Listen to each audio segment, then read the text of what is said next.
Not too long ago, I was looking at articles on the Los Angeles Times webpage when I stumbled upon a story of a 6-year-old girl named January Schofield, or Jenny as she preferred, who suffers from a disorder. This disorder has Jenny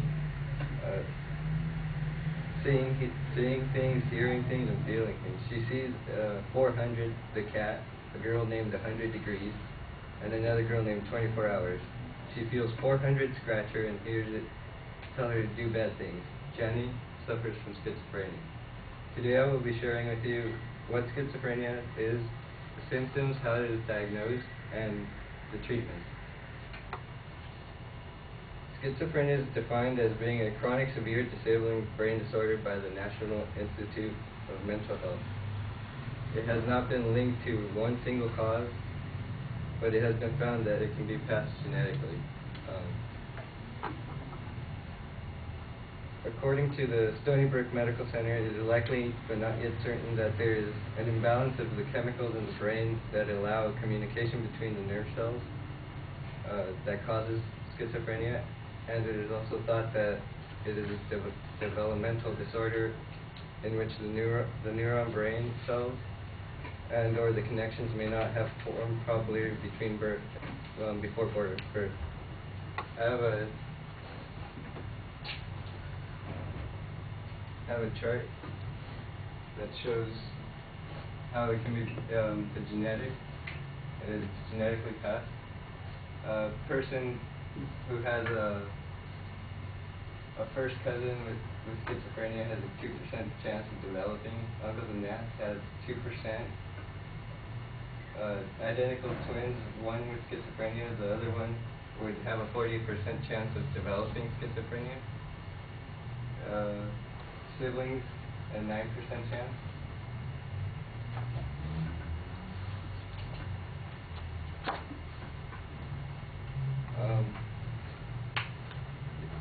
The National Institute of Mental Health says that about 1% of the U.S. population age 18 and older have schizophrenia in a given year.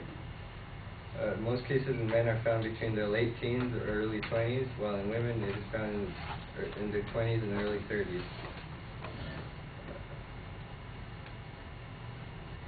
People with schizophrenia suffer from hallucinations, delusions, and thought disorders, as well as movement problems. People who hallucinate can see, smell, feel, or more commonly hear things that other people cannot. Like Jenny, she can see 400 the cat, she feels it scratch her, and she hears it tell her to do bad things, but no one else can see them. Delusions, the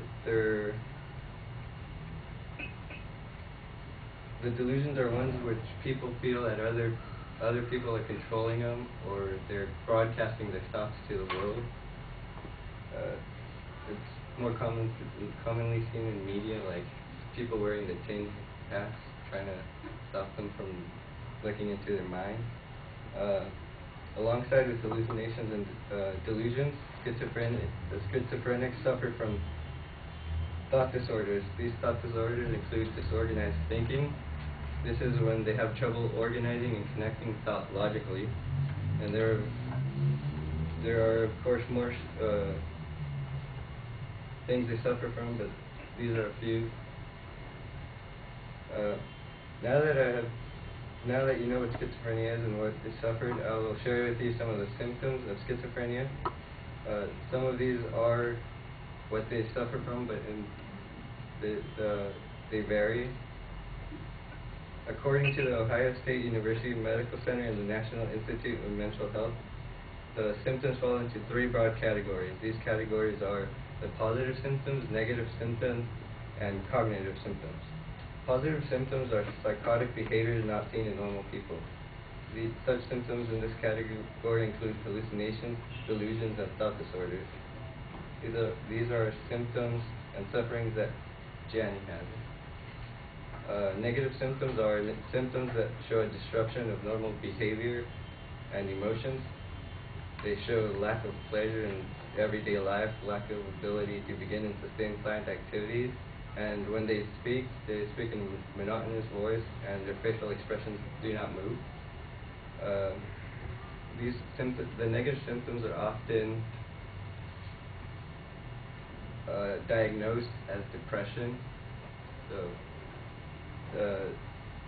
it's kind of hard to tell whether a person has schizophrenia or it's another disease or disorder. Cognitive symptoms are very subtle and not picked up right away. A person showing these types of symptoms has a poor ability to understand information and make use of it. They have trouble focusing and paying attention, and problems with working memory.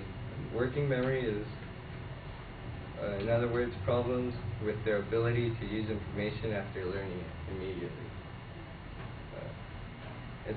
Schizophrenia is a complex disorder to diagnose because of the symptoms that seem to be associated with other disorders as well. Once a person has these symptoms, it is time to diagnose and treat the disorder. The diagnosis of the disorder leads the person, doctor, to do both physical and mental tests, as well as history checks.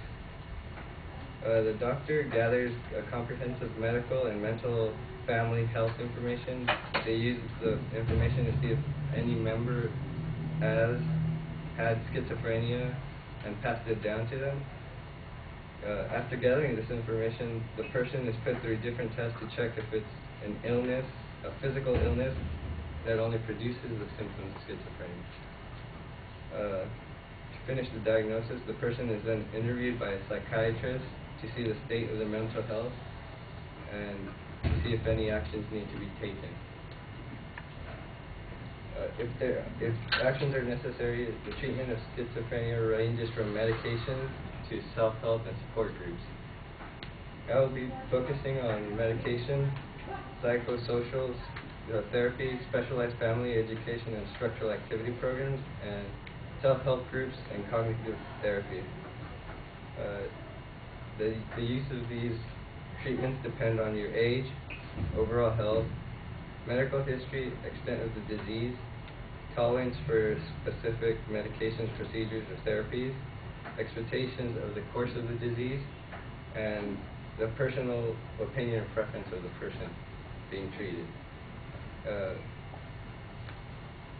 There are two main types of medications which are used. These are neuroleptics and antipsychotics. Neuroleptics treat the disturbing thoughts of schizophrenia. They reduce the delusions and hallucinations experienced. While neuroleptics reduce delusions and hallucinations, antipsychotics act out against the symptoms, reducing their severity. Although these drugs help symptoms be reduced, they do not cure the disorder. Psychosocial therapy is one of the treatments which has had more success with helping schizophrenics. The individual is given medications to reduce the symptoms, and once the symptoms are reduced, the person is entered into cognitive therapy, family programs, self-help and support groups. This treatment helps the person learn coping mechanisms. They also learn to socialize by being allowed to go to school and work. These help reduce the symptoms and the risk of relapse.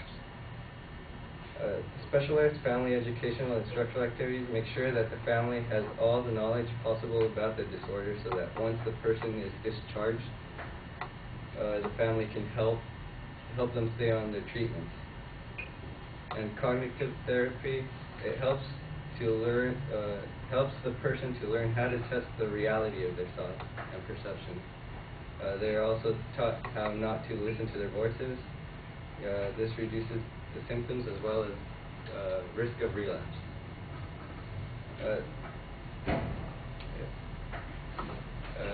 I have shared with you what schizophrenia is, the symptoms, how it's diagnosed and treated. Schizophrenia has been suppressed and the severity reduced, but not cured. But hopefully one day it will be.